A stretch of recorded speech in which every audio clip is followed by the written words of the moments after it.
Hi అండి, నేను మీ ప్రసన్న.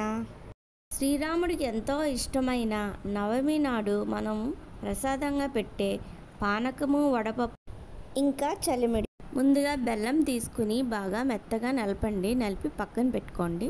నేను 1 కప్పు వాటర్కి బెల్లం వేసి పౌడర్ని బాగా మిక్స్ చేశానండి. మిక్స్ చేసిన తర్వాత స్ట్రైన్ చేసి పక్కన పెట్టుకున్నానండి. తర్వాత మిరియాలు, ఇలాచీ వేసి పౌడర్ చేసుకుని పక్కన పెట్టుకున్నానండి. ఇప్పుడు ఈ పౌడర్ తీసుకెళ్ళి ఆ కప్లో వేసి కలిపి పక్కన పెట్టుకున్నానండి. దాంట్లో పైన తులసాకులతో సర్వ్ చేశానండి. ఇది శ్రీరాముడికి ప్రసాదం కింద ఇస్తారండి. ప్రతి నవమి నాడు గుడుల దగ్గర ఇస్తారండి. దీన్ని పానకము అంటారండి. దీన్ని ఈ ఎండాకాలంలో తాగితే బాగా చలవ చేస్తుందండి. ఒంటికి కూడా చాలా మంచిది. మీరు ఈ పానకము చిన్నప్పటి నుంచి తాగే ఉంటారు కదా, మీ అమ్మమ్మల ఇంటికి, నాన్నమ్మల ఇంటికి వెళ్ళినప్పుడు. సో మీరు కామెంట్ రూపంలో కామెంట్ చేయండి. ఈ పానకము మీరు ఎప్పుడైతే తాగారో చిన్నప్పుడు, అవి గుర్తులు ఏమన్నా ఉంటే కామెంట్ చేయండి. నెక్స్ట్ వచ్చేసరికి వడపప్పు అండి. వడపప్పు కోసం పెసరపప్పుని తీసుకున్నాను. పెసరపప్పు ముందుగా బాగా నీళ్ళతో శుభ్రం చేసి పక్కన పెట్టుకోండి.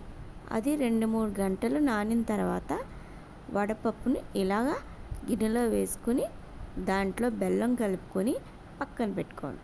ఇది ప్రసాదం వడపప్పు అంటారండి.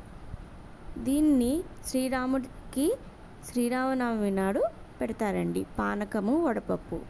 చాలామంది ఇలా కాకుండా మరో విధంగా ఈ వడపప్పుని తయారు చేయవచ్చండి.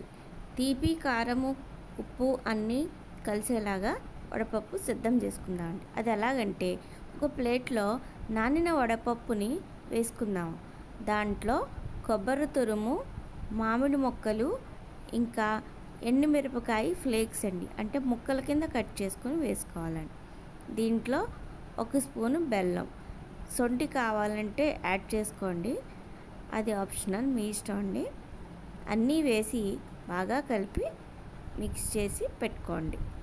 ఇది బౌల్లోకి తీసుకొని ఇందులో చిటికెడు ఉప్పు కూడా వేసుకోండి, మర్చిపోయాను నేను చెప్పడం. అన్నీ మిక్స్ చేసిన తర్వాత ఒక గిన్నెలోకి సర్వ్ చేసుకోండి. ఇది శ్రీరామ నవమి నాడు ప్రసాదం కింద పెట్టవచ్చండి. వడపప్పు నానిన పప్పు కాబట్టి బోల్డన్ని పోషకాలు ఉంటాయండి. అలాగే బెల్లం చలవ చేస్తుంది, కొబ్బరి కూడా చాలా ఫైబర్ ఉంటుందండి. ఇది హెల్త్ వైజ్ కూడా చాలా మంచి ప్రసాదం అండి. తప్పకుండా తీసుకోండి అందరూ దేవుడికి పెట్టిన తర్వాత.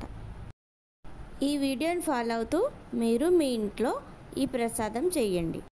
తర్వాత ప్రసాదం చలిమిడి చేయడానికి చెప్తున్నానండి.